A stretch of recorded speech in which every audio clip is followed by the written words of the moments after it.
आप सभी का स्वागत है हमारे चैनल में फियर इज़ बैक। तो चलिए बढ़ते हैं आज की कहानी की ओर। यह कहानी हमें विकास खेलकर ने भेजी है, जो कि लातूर में रहते हैं। तो यह कहानी आइए जानते हैं हम उन्हीं की जुबानी। मेरा नाम विकास खेलकर है, मैं लातूर में रहता हूँ। मेरे आई बाबा ने बहुत खर्चा करके मेरे को पढ़ाया, लेकिन मेरे को हमेशा अच्छी जॉब के बांधे रहे। अब खर्चा पानी चलाने के लिए कुछ न कुछ तो करना ही था, इसलिए मैंने एक चिप्स फैक्ट्री में सुपरवाइज़र का नौकरी ले लिया।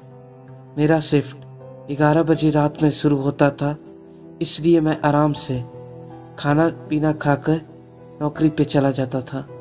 उस रात करीब 1 बजे फैक्ट्री का पावर सिस्टम शॉर्ट हो गया।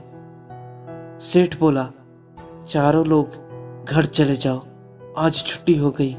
मेरे तीनों कलीग घर के लिए निकल गए, लेकिन मैं किसी कीमत पर अंधेरे में साइकिल पर घर को नहीं जाना चाहता था।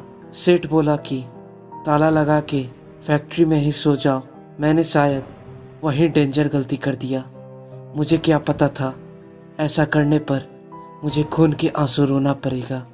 सबके जाने के बाद मैंने अंदर से ताला लगाया, तभी अचानक आलू छिलने का मशीन का पहिया घूमने लगा। एक पल के लिए मेरी हालत पतली हो गई, मेरी धड़कन तेज हो गई। मैं चिल्लाया, कौन है वहाँ? लेकिन कोई जवाब नहीं आया। मैं फुर्ती से ताला खोल के फैक्ट्री से बाहर जाने लगा, लेकिन पनौती ताला ही नहीं खुल रहा था। धीरे धीरे मुझे एहसास होने लगा कि मेरे आसपास गर्म हवाएं चलने लगी। सच्ची बोलूं, उस टाइम हमें रोना आ रहा था, लेकिन मैं हिम्मत करके दूसरे दरवाजे की ओर भागा। मैं किसी तरह फैक्ट्री के बाहर निकलना चाहता था। अचानक मेरी नज़र एक फावरे पर गई। मैं उसे उठाकर दरवाजे पर ठोकने लगा। मेरा ऐसा करना एक अजीब घटना हुई। मेरा शरीर तहखाने की ओर खींचने लगा, जैसे कोई अदृश्य रूह मुझे अंधेरे में घसीटना चाहती हो। धीरे धीरे हमें एहसास हो रहा था कि मौत करीब है। मुझे बार बार आई बाबा का ध्यान आ रहा था। डर भगाने के लिए मैंने जोर जोर से बड़बड़ाना चालू किया। मेरा ऐसा करने पर तो वहाँ पर और माहौल खराब हो गया। अचानक मेरी नज़र बिजली के स्विच बॉक्स की ओर गई और वहाँ पर एक गंजा मुंडी नज़र आया। उसका चेहरा साफ नहीं था। मैंने थोड़ा और साइड होकर उसे देखा तो मेरी चीख निकल गई। उस मुंड की आंखें नहीं थी और उसके आसपास घना काला धुआं था। मैं फिर एक बार फैक्ट्री का ताला खोलने की नाकाम कोशिश करने लगा, तभी एक झटके से मेरी इमरजेंसी लाइट ऑफ हो गई। अब मैं घोर अंधेरे में खड़ा पागलों की तरह चीखें मार रहा था। कुछ ही देर में मेरे पैर ठंड पर गए।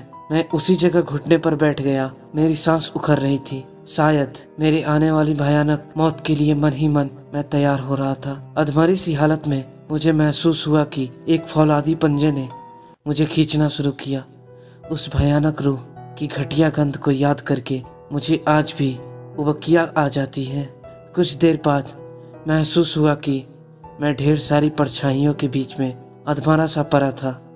वह सब एक दूसरे की ओर देखकर फुसफुसा रहे थे, जैसे कोई चंडाल का दल शिकार खाने से पहले बातचीत कर रहा हो। धीरे धीरे उन सब की आवाज़ें तेज होने लगी।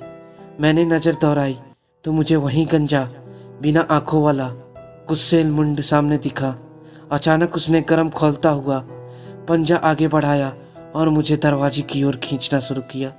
इस घटने के बाद मैं होश खो बैठा। सुबह हुई तो मैंने देखा कि मैं फैक्ट्री के बाहर मिट्टी पर पड़ा था।